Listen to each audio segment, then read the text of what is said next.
स्वागत है आपका दोस्तों बिहार न्यूज में। मैं हूं फिरदौस गनी और आप देख रहे हैं केडीवी लाइव।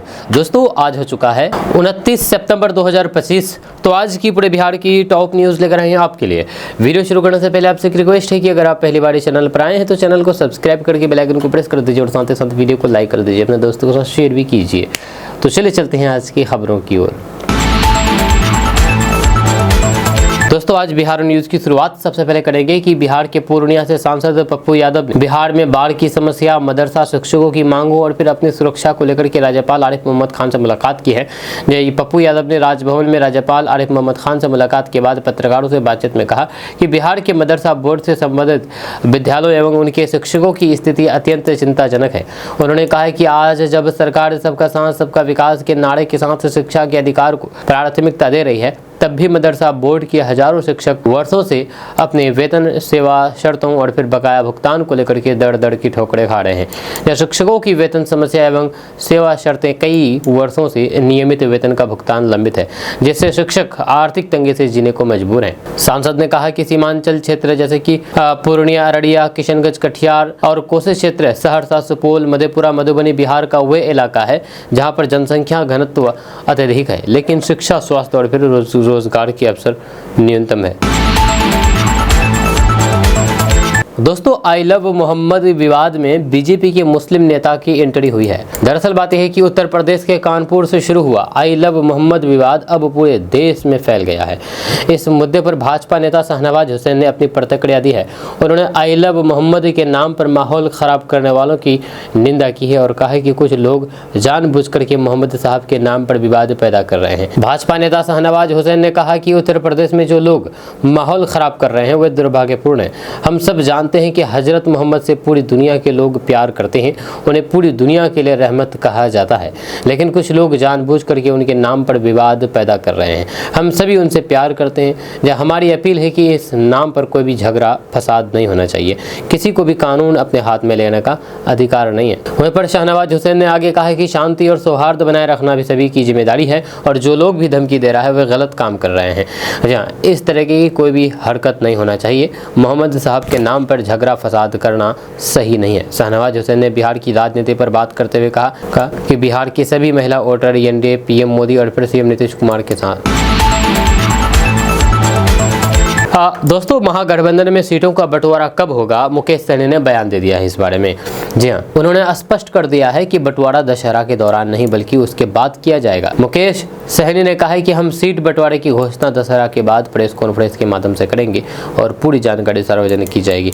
वहीं पर इस दौरान विवादों पर भी मुकेश सहनी ने खोल करके अपनी बात रखी है। वहीं पर आई लव मोहम्मद विवाद पर उन्होंने कहा है कि ये विवाद का विषय ही नहीं है। जब भारत एक लोकतांत्रिक देश है, यहाँ पर हर किसी को अपनी बात कहने का अधिकार है। कुछ लोग जय श्री राम कहते हैं तो कुछ लोग जय भीम, इसमें किसी को परेशान होने नहीं चाहिए। जो लोग इस पर बहस कर रहे हैं वो बेवकूफ़ है। वहीं पर भाजपा की ओर उठाए जा रहे घुसपैठियों के मुद्दे पर मुकेश सहनी ने पलटवार किया है। उन्होंने कहा है कि प्रधानमंत्री नरेंद्र मोदी 11 वर्षों से देश चला रहे हैं और सुरक्षा की पूरी जिम्मेदारी उन्हीं की है। यह मुख्यमंत्री नीतीश कुमार भी 20 वर्षों से बिहार की सत्ता में हैं।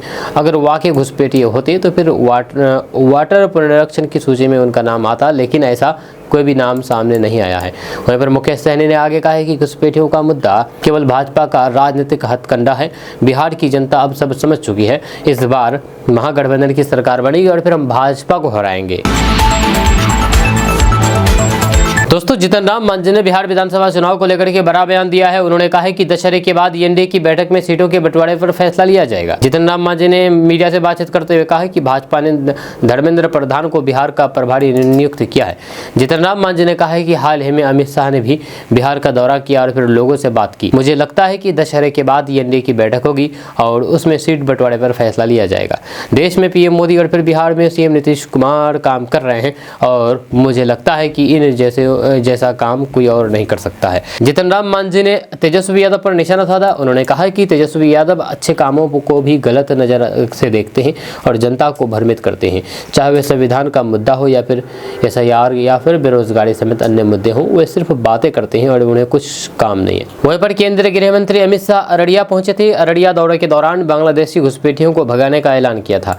अमित शाह ने लोगों को संबोधित करते हुए कहा था कि अररिया जैसे सीमावर्ती क्षेत्रों से बांग्लादेशी घुसपैठियों घुसपैठियों को विधानसभा चुनाव के बाद भगाया जाएगा। अमित शाह ने कांग्रेस नेता राहुल गांधी और फिर आरजेडी नेता तेजस्वी यादव पर कटाक्ष करते हुए कहा कि ये लोग अवैध बांग्लादेशी घुसपैठियों को बचाने के लिए यात्रा पर निकले थे, लेकिन हमारी सरकार घुसपैठियों के खिलाफ सख्त कार्रवाई करेगी।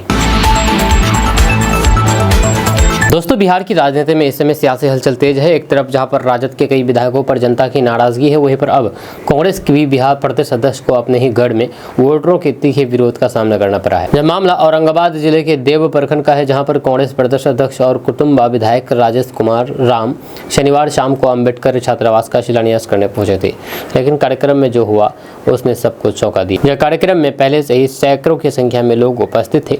जैसे ही कांग्रेस प्रदेश अध्यक्ष राजेश राम ने मंच संभाला और फिर भाषण देना शुरू किया तो भीड़ में मौजूद लोगों ने जोरदार विरोध शुरू कर दिया। पूरे कार्यक्रम में मुर्दाबाद और राजेश कुमार राम वापस जाओ के नारे गूंजने लगे।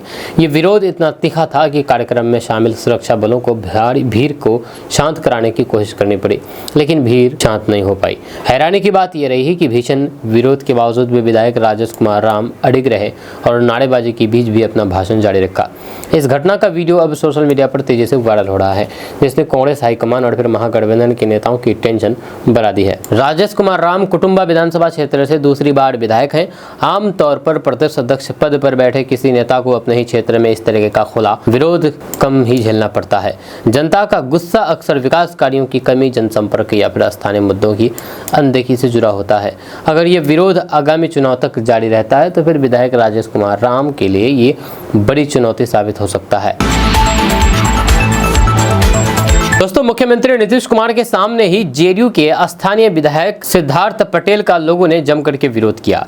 जैसे सिद्धार्थ पटेल गो बैक के नारे लगाए। यह नहीं, गुस्साए लोगों ने कार्यक्रम को लेकर के लगाए गए पोस्टर भी फाड़ दिए। सीएम नीतीश कुमार के सामने खूब हंगामा हुआ। दरअसल बात यह है कि गोरोल में सीएम नीतीश कुमार का कार्यक्रम खत्म होने के बाद जब वे हेलीपैड की ओर जाने के लिए गाड़ी में जैसे ही बैठे, उसी दौरान कुछ युवकों और फिर महिलाओं ने वैशाली विधायक सिद्धार्थ पटेल के खिलाफ गो बैक का नारा लगाना शुरू कर दिया। इस दौरान सीएम नीतीश कुमार जिंदाबाद के भी नारे लगे। दरअसल लोगों का आरोप है कि जेडीयू के पुराने कार्यकर्ताओं को ही मान सम्मान मिलता है, जब नए कार्यकर्ताओं को कोई पूछता भी नहीं है। हम लोग युवाओं को आगे लाने की कोशिश करेंगे। अगर युवा को टिकट दिया तो फिर ठीक है, नहीं तो फिर खुल करके विरोध करेंगे। वहीं पर स्थानीय जिला पार्षद ने आरोप लगाया है कि सीएम नीतीश कुमार को लेटर देना चाहती थी, लेकिन उन्हें जाने नहीं दिया गया। स्थानीय विधायक ने मुझे लेटर नहीं देने दिया। अपना भ्रष्टाचार कितना छिपाएंगे। जनता के साथ अन्याय हो रहा है, लेकिन अब उनका पाप छिपने वाला नहीं है। जनता सब जान चुकी है, इस बार उन्हें जवाब मिलेगा।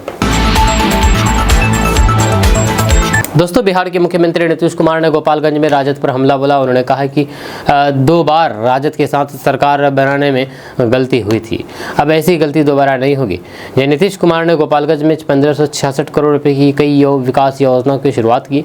यहाँ उन्होंने 124 योजनाओं का शिलान्यास और 61 योजनाओं का उद्घाटन किया है। जब वहीं पर नीतीश कुमार ने जनसभा में कहा कि 2005 से पहले बिहार की हालत खराब थी, लोग शाम को घर से बाहर निकलने से डरते थे, लेकिन अब पिछले 20 सालों में बिहार ने तरक्की की नई ऊंचाइयां छुई है। वहीं पर राजद पर हमला बोलते हुए सीएम नीतीश कुमार ने कहा है कि पहले कुछ नहीं था, चीजें गड़बड़ थी, इसलिए इसे याद रखें। जब पहले यहाँ वहाँ काम हो रहा था और अब वे कई जगहों पर कुछ चीजें कर रहे हैं। आप जानते हैं कि गलती हुई थी। कुछ लोगों ने 1.5 साल तक कुछ चीजों को हल्के में लिया, 2 बार बाद में मैंने उन्हें दोबारा हटा दिया। उसके बाद अब मैंने कहा कि अब से यहाँ वहाँ कुछ नहीं, कहीं नहीं जाएंगे। जो शुरू से था अब वहीं पर हमेशा के लिए रहेंगे। वहीं पर सीएम नीतीश कुमार ने बताया है कि शिक्षा के क्षेत्र में 5 साल से ज्यादा शिक्षकों की बहाली की गई है। कई नए मेडिकल कॉलेज खोले गए हैं। आम जनता को 125 यूनिट तक मुफ्त यानी कि फ्री बिजली दी गई है, वो दी जा रही है। वहीं पर वृद्धा पेंशन बढ़ा दी गई है और फिर महिलाओं को रोजगार देने पर काम हो रहा है। वहीं पर सीएम नीतीश कुमार ने कहा है कि बिहार पुलिस में महिलाओं की संख्या पूरे देश में सबसे ज्यादा है। सरकार ने हिंदू और फिर मुसलमान दोनों के लिए बराबरी से काम किया है। कब्रिस्तान और मंदिर दोनों की घेराबंदी करवाई गई है। वहीं पर नीतीश कुमार ने कहा है कि पहले धर्म के नाम पर राजनीति होती थी, लेकिन अब वह खत्म हो गई है। उन्होंने प्रधानमंत्री नरेंद्र मोदी की भी तारीफ करते हुए कहा कि वे बिहार के विकास में मदद कर रहे हैं। दोस्तों बिहार को 7 ट्रेनों की सौगात मिलने जा रही है। इनमें से 3 अमृत भारत एक्सप्रेस ट्रेनें शामिल है। जब सम्राट चौधरी 29 सितंबर को पटना जंक्शन से इन ट्रेनों को हरी झंडी दिखाएंगे। इन ट्रेनों में पटना बक्सर झाझा दानापुर पटना इस्लामपुर तथा शेखपुरा बड़बीघा के रास्ते नवादा से पटना के लिए पैसेंजर ट्रेन को हरी झंडी दिखाकर के रवाना करेंगे। जब शेखपुरा बड़बीघा बिहार शरीफ के रास्ते नवादा से पटना के लिए पैसेंजर ट्रेन के चालू हो जाने से बड़बीघा अस्थावा बिहार शरीफ रेलखंड पर ट्रेनों के परिचालन का इस क्षेत्र के लोगों का वर्षों पुराना सपना पूरा हो जाएगा।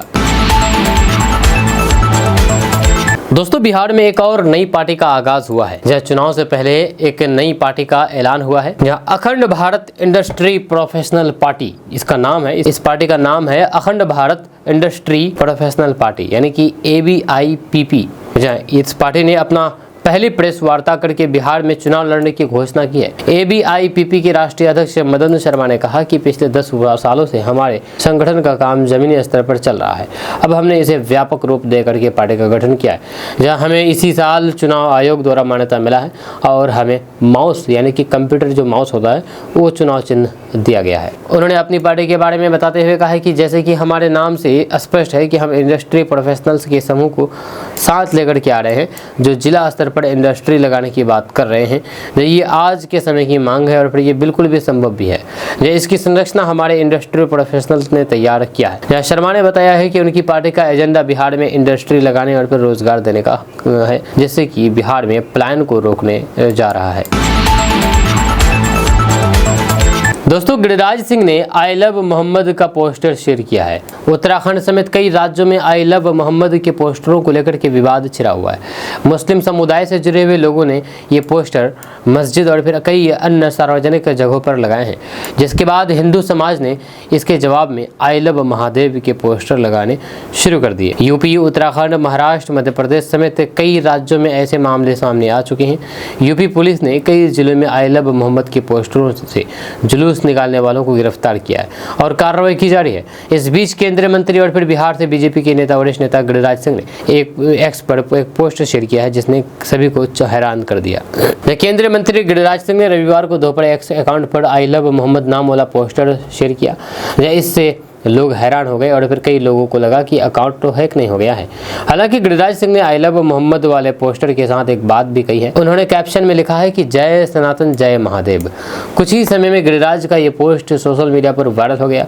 शाम 5 बजे तक इसे करीब 5 लाख लोगों ने देख लिया था। गिरिराज सिंह आई लव मोहम्मद के पोस्टरों का खुल करके विरोध करते हैं। ऐसे में जब इनके अकाउंट से ये पोस्ट जारी हुआ तो फिर सभी लोग चौंक गए। दोस्तों बिहार के मुख्यमंत्री नीतीश कुमार ने मछुआरों के लिए बड़ा ऐलान कर दिया है। जी हाँ, आपको बता दूं कि नाव एवं जाल पैकेज वितरण योजना के तहत बिहार के मछुआरों को नाव और जाल खरीदने पर इकाई लागत का 90% तक अनुदान दिया जाएगा। इसे सरकार की चुनावी रणनीति का अहम हिस्सा माना जा रहा है।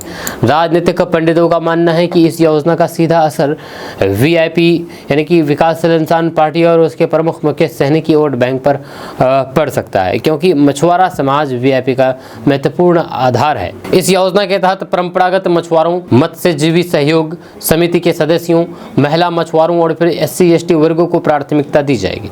उदाहरण के लिए लकड़ी की नाव की कीमत 1,24,400 रुपये है, जिस पर 90% सब्सिडी मिलेगी।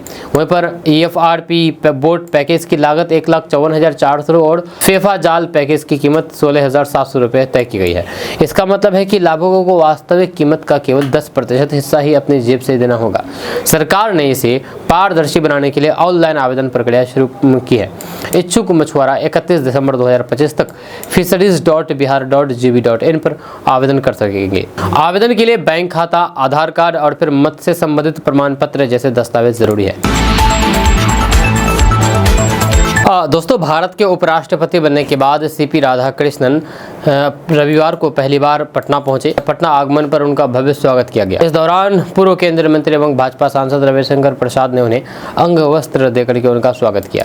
पटना पहुंचने के बाद उपराष्ट्रपति सबसे पहले JP गोलंबर पहुंचे, जहां उन्होंने लोकनायक जयप्रकाश नारायण की प्रतिमा पर पुष्पांजलि अर्पित की। इस दौरान उन्होंने JP के योगदान को याद करते हुए कहा कि लोकतंत्र की रक्षा में उनका बलिदान और संघर्ष आज भी युवाओं के लिए प्रेरणा स्रोत है। इसके बाद उपराष्ट्रपति सीपी राधाकृष्ण ज्ञान भवन स्थित बापू सभागार में आयोजित उनमेसा इंटरनेशनल लिटरेचर फेस्टिवल के तीसरे संस्करण के समापन सत्र में मुख्य अतिथि के रूप में शामिल हुए। इस दौरान राज्यपाल आरिफ मोहम्मद खान, पर्यटन मंत्री राजू कुमार सिंह, साहित्य अकादमी के अध्यक्ष और बाकी कई सारे लोग वहां पर मौजूद रहे। इस दौरान उपराष्ट्रपति ने अपने संबोधन में कहा कि यह उनका बिहार का पहला दौरा है और इस पवित्र भूमि का हिस्सा बनना उनके लिए गर्व की बात है। उन्होंने कहा कि बिहार सीता की जन्मभूमि है, जिन्होंने साहस और धैर्य का जीवन जीकर के पूरे विश्व को प्रेरित किया है। यही सीख हमें भी संघर्ष और फिर आगे बढ़ने की शक्ति देती है। उन्होंने कहा है कि बिहार सदियों से क्रांतिकारियों का केंद्र रहा है। 19 वर्ष की आयु में वे स्वयं जयप्रकाश नारायण के संपूर्ण क्रांति आंदोलन का हिस्सा बने थे।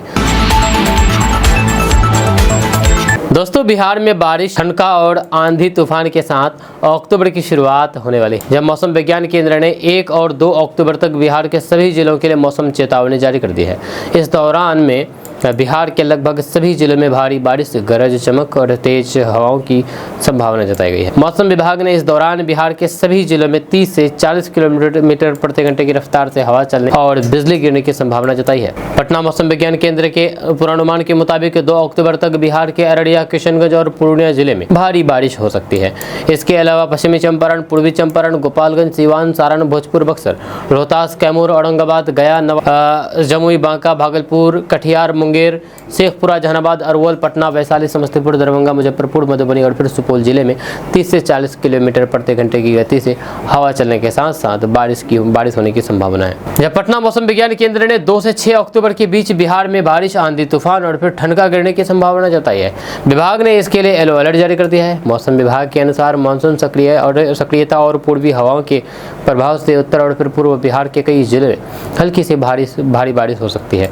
कुछ स्थानों पर भारी से बहुत भारी बारिश और वज्रपात हो सकती है। ऐसे मौसम में विभाग ने लोगों को सतर्क रहने की अपील की है। वहीं पर पटना मौसम विज्ञान केंद्र ने आज को लेकर के अलर्ट जारी किया है। पूर्वानुमान ने बताया है कि आज 29 अक्टूबर को बिहार के सुपौल, अररिया, किशनगंज, मधेपुरा, सहरसा, पूर्णिया और फिर कटिहार जिले में भारी बारिश हो सकती है। इन जिलों में बारिश के साथ साथ तेज हवा चलने और ठनका गिरने की भी चेतावनी जारी हुई है।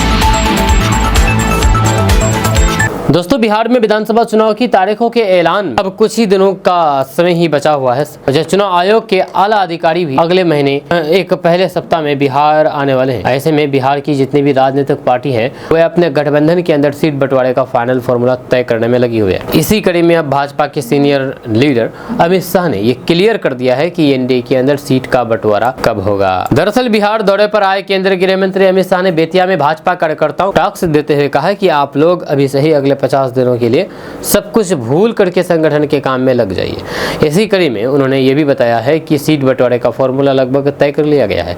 अब फिलहाल दशहरा का समय है, लिहाजा फिलहाल सीट बंटवारे का ऐलान करना उचित नहीं होगा, लेकिन इसके बाद इस फॉर्मूले को जनता के बीच आधिकारिक के तौर पर रख दिया जाएगा।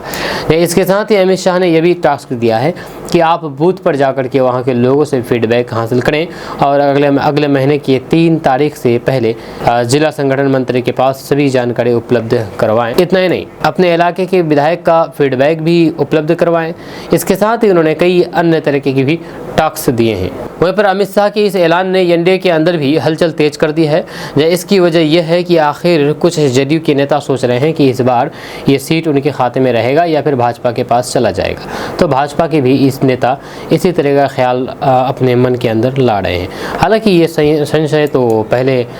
संशय तो उनके अंदर से सीट बंटवारा का आधिकारिक ऐलान होने के बाद ही दूर हो जाएगा। इसके साथ ही सूत्रों से मिल रही जानकारी के अनुसार भाजपा इस बार बिहार में 100 सीटों पर खुद के कैंडिडेट उतार सकती है।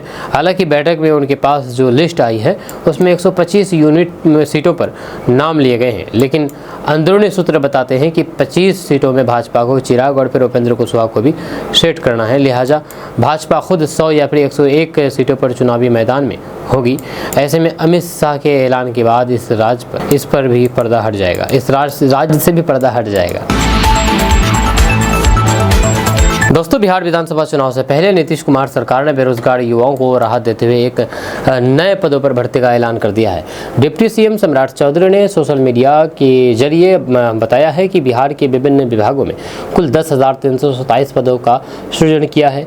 इस पर जल्द ही बहाली की प्रक्रिया शुरू होगी। सम्राट चौधरी ने कहा है कि एनडीए सरकार का लक्ष्य हर घर में एक सरकारी नौकरी देने का है। उन्होंने साफ कर दिया है कि आगे भी इसी अभियान के तहत युवाओं को सरकारी नौकरी और रोजगार देने का काम जारी रहेगा।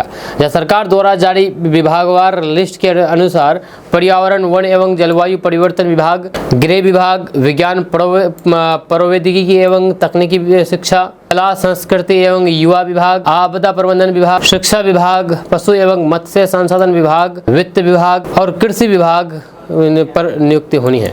वहीं पर दूसरी ओर भागलपुर और खगड़िया में विभिन्न परियोजनाओं के शुभारंभ के दौरान मुख्यमंत्री नीतीश कुमार ने कहा कि अगले 5 साल में बिहार की 1 करोड़ युवाओं को नौकरी और रोजगार उपलब्ध कराया जाएगा। उन्होंने बताया है कि अब तक 10 लाख युवाओं को नौकरी और 49 लाख को रोजगार दिया जा चुका है। चुनावी मौसम में सरकार का ये ऐलान युवाओं के लिए बड़ी सौगात माना जा रहा है। सोशल मीडिया पर ट्वीट करके सम्राट चौधरी ने कहा कि मुख्यमंत्री नीतीश कुमार के निर्देश पर बिहार के युवाओं के लिए विभिन्न विभागों को जोड़ करके कुल 10,327 नव पदों का सृजन किया गया है। सरकारी बहाली के तहत सभी सृजित नव पदों पर जल्द ही नियुक्ति की जाएगी। एनडीए सरकार बिहार के हर घर में एक सरकारी नौकरी के लक्ष्य के साथ कार्य कर रही है। आगे भी अभियान चला करके युवाओं को एनडीए सरकारी नौकरी और फिर रोजगार को देना जारी रखेगी। दोस्तों, तेजस्वी यादव ने नीतीश कुमार सरकार के मंत्रियों और अधिकारियों पर भ्रष्टाचार में लिप्त होने का आरोप लगाया है। उन्होंने कहा है कि राज्य में भ्रष्टाचार चरम सीमा पर है। जहां अपने सरकारी आवास एक अपोलो रोड में पत्रकारों से बातचीत में तेजस्वी यादव ने कहा है कि कोई ऐसा विभाग बचा नहीं है जहां घोटाला नहीं हुआ। इस पर मुख्यमंत्री नीतीश कुमार को सामने आकर के जवाब देना चाहिए। दरअसल बात है कि जनसुराज के संस्थापक प्रशांत किशोर, पहले ही सरकार के मंत्री अशोक चौधरी, मंगल पांडे, सम्राट चौधरी, बीजेपी के प्रदेश अध्यक्ष डॉक्टर दिलीप कुमार जायसवाल और बीजेपी सांसद पर करप्शन के गंभीर आरोप लगा चुके हैं। वहीं पर नेता प्रतिपक्ष ने कहा है कि जदयू भाजपा से अधिक बिहार में भ्रष्ट अधिकारी डरे हुए हैं। खास करके डीके गिरोह की छत्र छाया में काम कर रहे अधिकारी अभी अधिक चिंतित हैं। इन्हीं अधिकारियों ने पिछले बार विपक्ष को सत्ता में आने से रोका था, लेकिन इस बार जनता सतर्क और सचेत है। महागठबंधन सरकार बनने पर ऐसे भ्रष्ट अधिकारियों की खैर नहीं है। तेजस्वी यादव ने कहा है कि इंजीनियर के यहाँ पर करोड़ों की संपत्ति मिल रही है, लेकिन कोई कार्रवाई नहीं हो रही है। अधिकारी मंत्री अपने बेटे बेटी नाते रिश्तेदारों के नाम पर देश दुनिया में निवेश कर रहे हैं। जिस सबकी सूची मेरे पास है, जिसका आने वाले दिनों में खुलासा किया जाएगा। जब पीएम मोदी ने एक सभा में 31 घोटाले गिनाए थे। ईडी सीबीआई उनके पास ही है, तो फिर क्यों नहीं कार्रवाई हो रही है। लेकिन भ्रष्टाचार के खिलाफ आवाज उठाने पर विपक्ष पर भी कार्रवाई हो रही है। वहीं पर इससे पहले प्रशांत किशोर ने कहा था कि जदयू बीजेपी के नेताओं और फिर सरकार के मंत्रियों ने पद और फिर प्रभाव का दुरुपयोग करते हुए भ्रष्टाचार को अंजाम दिया है।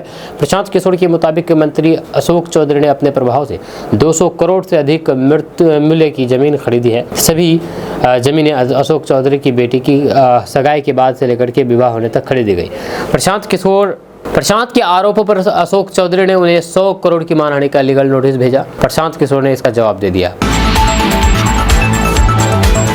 दोस्तों, चरित्र प्रमाण पत्र को लेकर के मेंबर नहीं बनाते टॉपर घोटाले के आरोपी बच्चा राय को लेकर के असदुद्दीन ओवैसी की पार्टी ने बात कही है। दरअसल बिहार बोर्ड टॉपर घोटाले के आरोपी अमित कुमार उर्फ बच्चा राय को 1 महीने पहले ऑल इंडिया मजलिस इत्तेहादुल मुस्लिमीन यानी कि AIMIM में शामिल करने के फैसले का बचाव करते हुए असदुद्दीन ओवैसी की पार्टी के प्रदेश अध्यक्ष विधायक अख्तर उल ईमान ने कहा कि पार्टी मेंबर बनाने से पहले न चरित्र प्रमाण पत्र लिया जाता है और न ही मुकदमों की तहकीकात कराई जाती है। 4 दिनों से सीमांचल के किशनगंज, अररिया, पूर्णिया और कटिहार में घूम रहे ओवैसी की 2 दिन पहले बच्चा राय के साथ फोटो वायरल हुई थी। बच्चा राय ने मीडिया को वे फोटो भेज करके दावा किया था कि 6 अक्टूबर को ओवैसी वैशाली के महुआ में सभा करेंगे। जब बच्चा राय को 1 महीने पहले 28 अगस्त को पटना में अख्तर उल ईमान ने ही AIMIM की सदस्यता दिलाई थी। बच्चा राय ने खुद को वैशाली जिले के महुआ विधानसभा सीट से पार्टी का प्रभावी प्रत्याशी घोषित कर रखा है। वहीं पर महुआ में इस तरीके की पोस्टर बैनर से बाजार पटा है और फिर वे पार्टी के भावी प्रत्याशियों का लेटर हेड छपवा करके बयान जारी कर रहे हैं। बच्चा राय की ओवैसी के साथ फोटो सामने आने के बाद मामला सुर्खियों में है और उन्हें पार्टी की सदस्यता देने पर विवाद पैदा हो गया है। वहीं पर पार्टी के प्रदेश अध्यक्ष अख्तर उल ईमान से बच्चा राय को पार्टी में शामिल करने करने पर किशनगंज में सवाल किया गया तो उन्होंने सदस्यता देने के फैसले का बचाव किया। अख्तरुल ईमान ने कहा है कि पार्टी की सदस्यता कोई कैरेक्टर सर्टिफिकेट लेकर या मुकदमों की तहकीकात करवा कर नहीं दी जाती है। उन्होंने कहा है कि पार्टी अमित कुमार यानी कि बच्चा राय को उम्मीदवार बनाएगी तो फिर ये देखेगी। बच्चा राय के महुआ से लड़ने पर अख्तरुल ईमान ने कहा कि अगर वे सजा याफ्ता होंगे तो चुनाव नहीं लड़ सकते हैं। आपको बता दें कि अभी बच्चा राय के खिलाफ चल रहे केस ट्रायल स्टेज में है और किसी मुकदमे में फैसला नहीं आया है। दरअसल बात यह है कि बिहार बोर्ड को 2016 में देश विदेश में मजाक का विषय बना देने वाले टॉपर घोटाले के आरोपी बच्चा राय इस समय जमानत पर बाहर है। बच्चा राय के खिलाफ टॉपर घोटाले केस के अलावा प्रवर्तन निदेशालय यानी कि ईडी का मनी लॉन्ड्रिंग केस भी चल रहा है। ईडी ने भी चार्जशीट दायर कर रखी है। ईडी ने बच्चा राय के ठिकानों पर छापामार करके भारी मात्रा में नकदी बरामद किया था और बाद में उनके परिवार की जमीनों को जब्त कर लिया था। जब्त जमीन पर भी निर्माण कार्य करने का ईडी ने अलग से केस कर रखा है। दोस्तों, बिहार में कुछ ही दिनों बाद होने वाले विधानसभा चुनाव को लेकर के राजनीतिक हलचल तेज है। इस बीच तेज प्रताप यादव महुआ पहुंचे। वैशाली जिले का महुआ विधानसभा सीट से चुनाव लड़ने पर काफ़ी चर्चा है। दरअसल तेज प्रताप यादव पहले ही ऐलान कर चुके हैं कि वे महुआ से चुनाव लड़ सकते हैं। जाहिर है अगर ऐसा हुआ तो फिर इस सीट पर ज़बरदस्त टक्कर देखने को मिल सकती है, क्योंकि इस सीट से विधायक मुकेश रोशन आरजेडी के टिकट पर चुनाव जीते थे। बहरहाल महुआ में तेज प्रताप यादव ने महुआ विधानसभा सीट से तेजस्वी यादव के चुनाव लड़ने पर अपनी बात रखी है। दरअसल पत्रकारों से बातचीत करने के दौरान जब उनसे पूछा गया है कि अगर तेजस्वी यादव महुआ से चुनाव लड़े तो इस पर तेज प्रताप यादव ने कहा है कि तेजस्वी यादव महुआ से चुनाव कभी नहीं लड़ेंगे। इसके बाद पत्रकारों ने उनसे दोबारा पूछा है कि अगर वो लड़ते हैं तो तब इस पर तेज प्रताप यादव ने कहा है कि अगर मगर कुछ तो छोड़िए, वो सब पानी में घूमता है मगरमच्छ। इसी प्रेस कॉन्फ्रेंस में जब तेज प्रताप यादव ने कहा कि तेजस्वी को उनका हमेशा से आशीर्वाद रहेगा।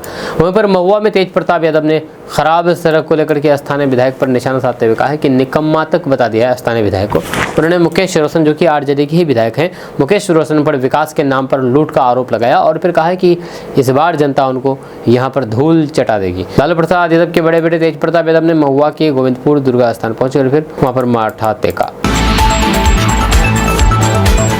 दोस्तों, बिहार के स्वास्थ्य मंत्री मंगल पांडे ने कहा कि बिहार की महिलाएं पूरी तरीके से एनडीए के साथ हैं और आरजेडी कांग्रेस के खोखले वादों पर महिलाएं भरोसा नहीं करेगी। बीजेपी नेता मंगल पांडे ने बयान जारी करके कहा है कि पिछले 20 वर्षों में एनडीए के शासनकाल में महिलाओं के हित में सरकार ने 20 से ज़्यादा बड़े फैसले लेकर के उन्हें क्रियान्वित किया है। उन्होंने कहा है कि मुख्यमंत्री महिला रोजगार योजना के तहत 75 लाख महिलाओं के खाते में 10-10 हज़ार रुपये भेजे गए हैं। इस योजना के तहत बिहार के सभी परिवारों की एक महिला को उनकी पसंद का रोजगार शुरू करने के लिए 10,000 रुपये दिए जा रहे हैं। व्यापार के विस्तार के लिए 2 लाख रुपए तक की राशि मिलेगी। वहीं पर मंगल पांडे ने कहा है कि एनडीए सरकार की अनेक ऐसी योजनाएं हैं जिनसे महिलाओं के सशक्तिकरण को बढ़ावा मिला है। उन्होंने कहा है कि सामाजिक सुरक्षा पेंशन 400 रुपये महीने से बढ़ा करके 1100 रुपये करने से महिलाओं को काफ़ी लाभ मिला है। वहीं पर साल 2006 में राज्य सरकार ने भी पंचायतों में महिलाओं के लिए 50% आरक्षण लागू किया। उसी साल महिलाओं के लिए साइकिल योजना शुरू की गई। दोस्तों, बिहार में आई लव शक्ति के पोस्टर लगे। गिरिराज सिंह ने नवरात्र के फलाहार में तलवार वितरण किया। दरअसल बात यह है कि आई लव मोहम्मद स्लोगन से उपजे विवाद की आग बिहार में फैल गई है। अररिया में इसे लेकर के भारी बवाल हुआ, जब गया में भी पोस्टर लगाए गए। मुजफ्फरपुर में केंद्रीय मंत्री गिरिराज सिंह के कार्यक्रम में आई लव शक्ति के पोस्टर दिखे। नवरात्रि के मौके पर आयोजित फलाहार कार्यक्रम में गिरिराज सिंह ने भक्तों के बीच तलवार का वितरण किया। जहाँ कहा कि एक जिन्ना तो गया लेकिन कई जिन्ना अभी भी मौजूद है। मंत्री ने बंगाल फाइल फिल्म की भी चर्चा की। गिरिराज सिंह ने फैंस क्लब की ओर से पिछले 18 सालों से नवरात्रि के मौके पर 9 दिनों का फलाहार कार्यक्रम का आयोजन किया जाता है। जहाँ संगठन के संरक्षक देवांशु किशोर के बुलाए जाने पर गिरिराज सिंह ने शाम फलाहार में शामिल हुए। वहाँ पर केंद्रीय मंत्री ने उन्हें चुनरी से सम्मानित किया और फिर तलवार का वितरण किया। कार्यक्रम के दौरान जगह जगह आई लव शक्ति के बैनर लगाए गए थे। गिरिराज सिंह ने कहा कि अब माँ चंडी के स्वरूप की पूजा करना है तो फिर दुष्टों का संहार करती है। उन्होंने बंगाल फाइल्स फिल्म का जिक्र करते हुए कहा कि देश अंदर बंगाल प्रांत में हिंदू सुरक्षित नहीं है। गिरिराज सिंह ने कहा है कि आई लव मोहम्मद के पोस्टर लगाए जा रहे हैं, अगर हवा से या फिर किसी प्रकार से अगर फट गया तो फिर तन से जुदा कहेंगे। एक जिन्ना ने भारत का टुकड़ा करके पाकिस्तान बना दिया, कई जिन्ना अभी भी मौजूद हैं। हम लोग भगवान कृष्ण की बाल स्वरूप माखन चोरी करने वाले, बांसुरी बजाने वाले और फिर गाय चराने वाले कन्हैया की पूजा करते हैं, लेकिन सुदर्शन चक्रधारी स्वरूप की पूजा करने से कतराते हैं। इन्हीं कारणों से उनकी जन्मभूमि पर कब्जा कर लिया गया।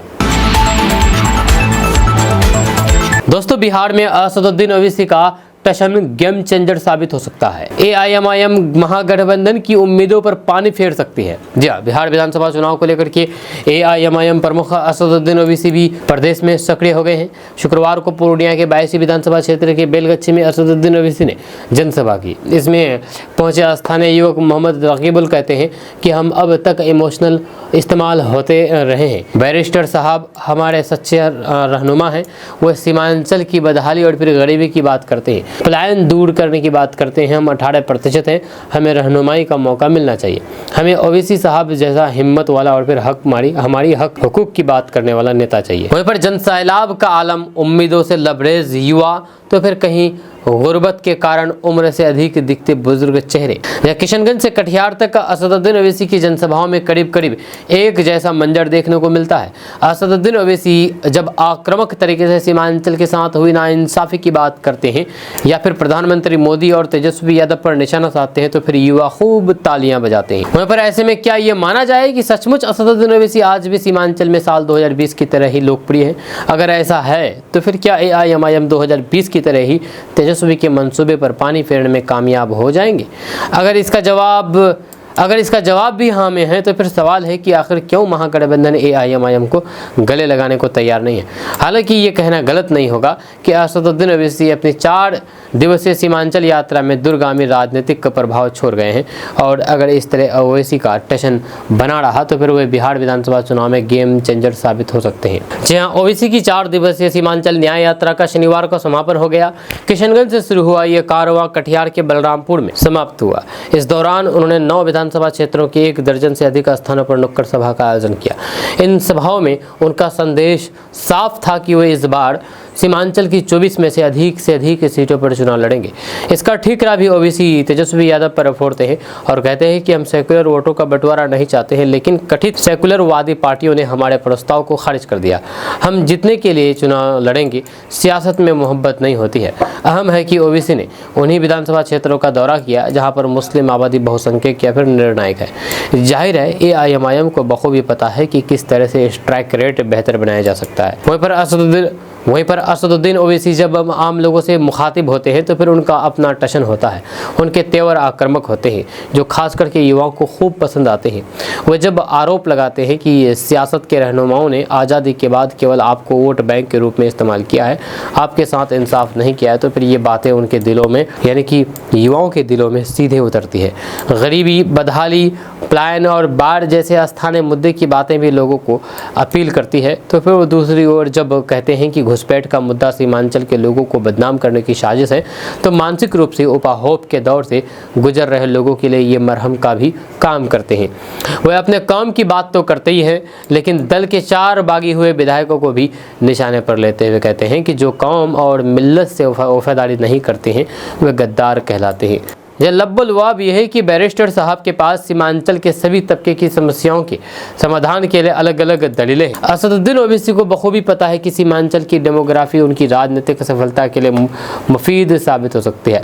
यहाँ की कुल 24 विधानसभा सीटों में से 12 सीटें ऐसी हैं जहाँ पर अल्पसंख्यक की आबादी 50% से अधिक। किशनगंज में अल्पसंख्यकों की आबादी 68%, कटिहार में 45%, अररिया में 43% और पूर्णिया में 39% है। वहीं पर 2020 के विधानसभा चुनाव में एआईएमआईएम को इस इलाके में 5 सीटें मिली थी, जबकि 3 सीटों पर वे दूसरे स्थान पर रही थी। दूसरी गठबंधनों की बात करते हुए फिर एनडीए के खाते में कुल 12 सीटें गई थी और महागठबंधन को महज 5 सीटों से संतोष करना पड़ा था। वहीं पर जाहिर है ये इलाका एनडीए के लिए भी उपजाऊ इलाका रहा है। ये अलग बात है कि जब भी वोटों का ध्रुवीकरण होता है तो फिर उसका फायदा एनडीए को ही होता है। वहीं पर राजनीतिक जानकार बताते हैं कि ओवैसी जब भी चुनाव में आक्रामक तरीके से अपनी बातें रखते हैं तो फिर वोटों का ध्रुवीकरण होता है और जिसका लाभ एनडीए को मिलता है। यही वजह है कि राजद और कांग्रेस एआईएमआईएम को भाजपा की बी टीम बताती रही है। वहीं पर सीमांचल न्याय यात्रा में जिस तरह से असदुद्दीन ओवैसी की जनसभाओं में भीड़ उमड़ती रही है, जब उससे एआईएमआईएम के हौसले बुलंद है, तो फिर दूसरी ओर एनडीए और महागठबंधन खेमे में अंदर खाने बेचैनी है। हालांकि भीड़ हमेशा वोट की गारंटी नहीं होती है। अल्पसंख्यक वोट के बारे में कहा जाता है कि वे उसी के खाते में जाते हैं जो भाजपा को हराने की स्थिति में होता है। साल 2020 से और साल 2025 की तुलना करें तो फिर वक्फ बिल, एसआईआर और फिर घुसपैठ मुद्दे के बाद स्थितियां कुछ बदली हुई नजर आ रही है। वहीं पर राजनीतिक गलियारों में यह भी चर्चा है कि साल 2020 की तरह ओवैसी फिर से बसपा और फिर अन्य कुछ दलों के साथ मिलकर के ग्रैंड डेमोक्रेटिक अलायंस फ्रंट भी बना सकते हैं, जो कि एआईएमआईएम को मजबूती प्रदान करेगा। ऐसे में महागठबंधन की मुश्किलें बढ़ना तय है। वहीं पर पूर्व की सफलता को एआईएमआईएम दोहरा सके, इसलिए ओवैसी अपने समर्थकों पर मनोवैज्ञानिक दबाव बनाने के लिए कहते हैं कि हम गैरों की चौखट पर जाकर के भीख नहीं मांगेंगे। अगर आपके पास इतनी ताकत है कि आप अपने वोट से एआईएमआईएम को फिर से सफल बना सकते हैं। वहीं पर साल 2020 में महागठबंधन के कुल वोट पूरे राज्य में यानी कि पूरे बिहार में एनडीए से केवल 12,000 कम थे। यही वजह रही है कि महागठबंधन सरकार बनाने से 2 कदम दूर रह गया था। जिस तरह से एआईएमआईएम की सभा में भीड़ देखी जा रही है, क्या उससे राहुल गांधी और तेजस्वी यादव अनभिज्ञ हैं? निश्चित रूप से ये बात बेईमानी है, तो उसको सब पता है। तो क्या माना जाए कि ये अनदेखी रणनीति का हिस्सा है? राहुल और तेजस्वी की भी पैनी नज़र सीमांचल पर है और उन्हें बखूबी पता है कि एआईएमआईएम की वजह से उन्हें कितना नुकसान हो सकता है। वहीं पर दरअसल महागठबंधन इसलिए एआईएमआईएम को गले नहीं लगाना चाहती है कि अल्पसंख्यक वोट बैंक का कोई तीसरा स्टेक होल्डर पैदा नहीं हो जाए, और अगर एक बार हिस्सेदारी मिल गई तो फिर सत्ता की राह में एक बड़ा रोड़ा भी पैदा हो सकता है। आपका इसके बारे में क्या कहना है? नीचे कमेंट बॉक्स में कमेंट करके जरूर बताइएगा।